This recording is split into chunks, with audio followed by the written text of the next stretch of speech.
So, morning, St. Matthew. Today is our third interview, and with members of St. Matthew's community who are on the frontline job. And we had the pleasure to have with us today Catherine Steven, and we are so happy to have her. And maybe you have been seeing her in church and you don't know what she do. Uh, what she does, but I want to tell you a couple of things that she does.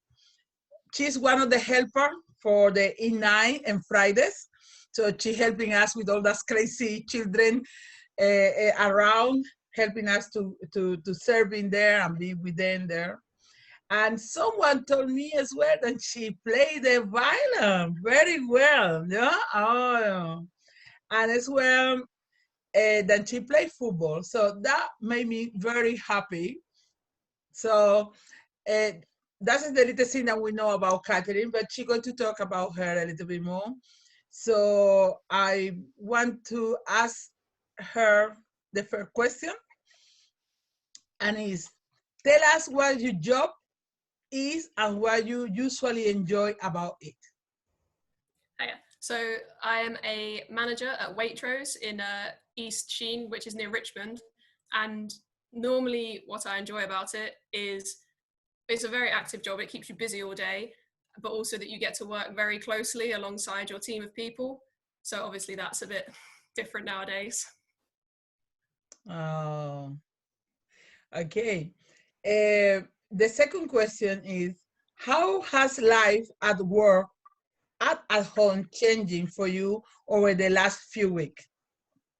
So the last few weeks have been interesting, a bit crazy, because it's gone through so many different phases and it feels like ages ago, but really it was about 6 weeks ago, I think it all started. Yeah. So initially we had that crazed where you'd see on telly of the panic buying of shops. I remember the worst day, and we opened the doors, people literally ran into the store and you couldn't move.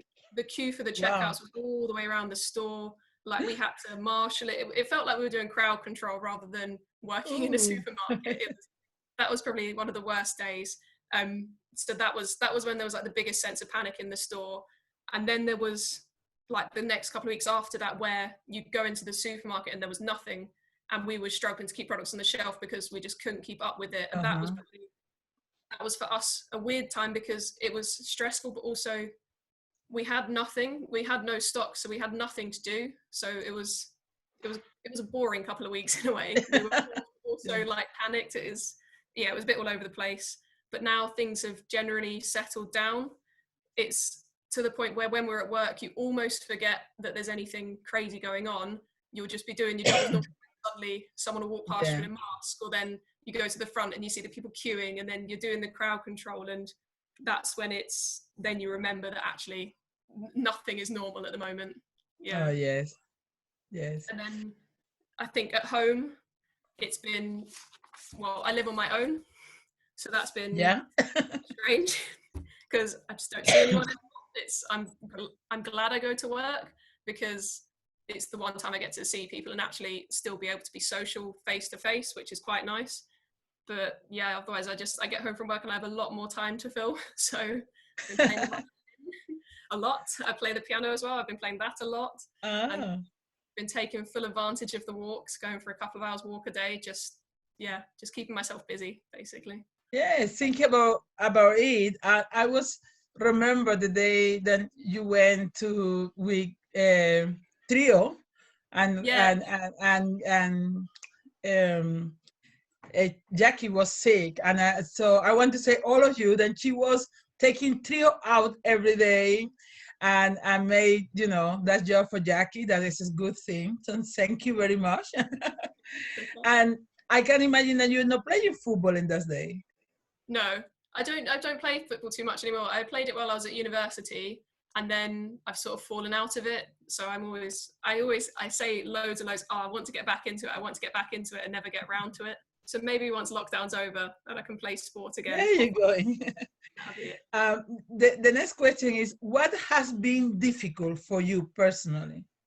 I think it's probably been the not being able to see family and friends, because I haven't spent any real time with my family. I've seen them a couple of times where I've dropped off shopping, or yeah, I've just popped in and like from the pavement had a quick chat with them, but I haven't been able to spend any proper time with them. So that's been hard.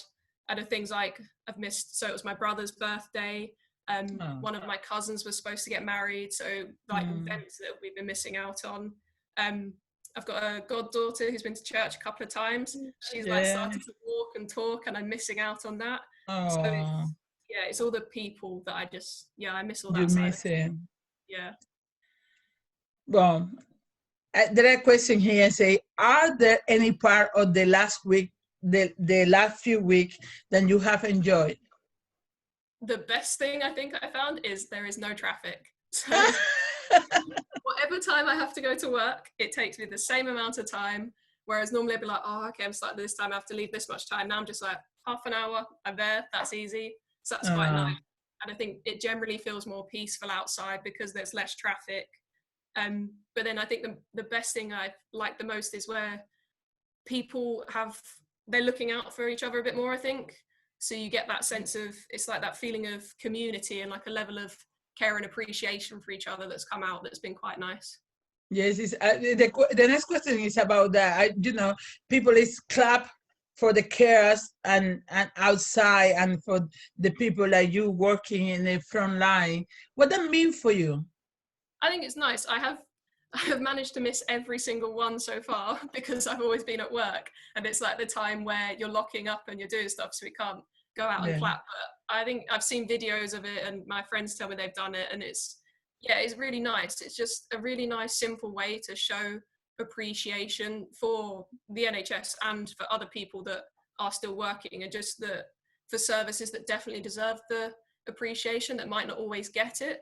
And I think it's a really nice way that it's still bringing people together in a time where they have to be separate. And when they're all stood out on their doorsteps together, and you get that sense of, you might never have seen your neighbours before, but now you'll know who they are because they're out there clapping. So it's just nice. Yeah, it brings people together. Good.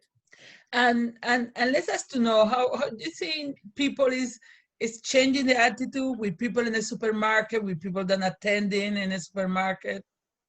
I think so.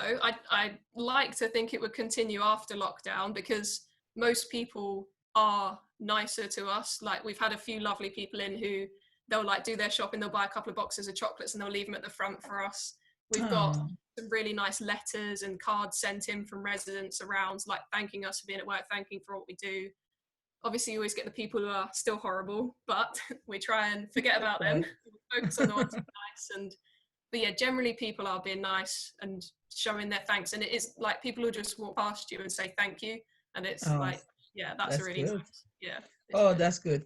Well, that made me happy because you are a great, great person, and we love you, and we love what you do, and we love what you do with the INAI when you have been offered you help.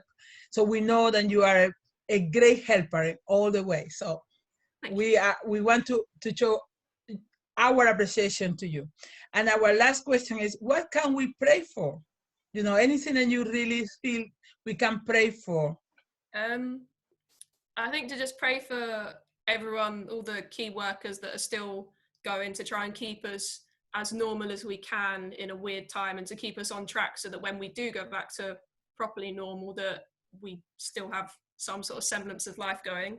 And then I think pray that people are sensible and they follow the rules so that we can get back to our normal lives as soon as possible.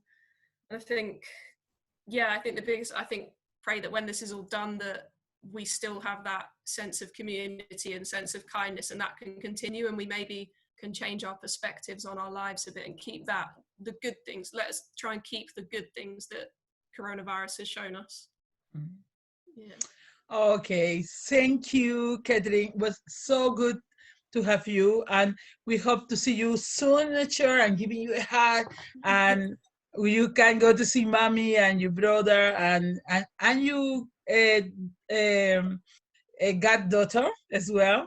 And God bless you, and thank you for the job that you're doing for our community. God bless you. Thank you. You too.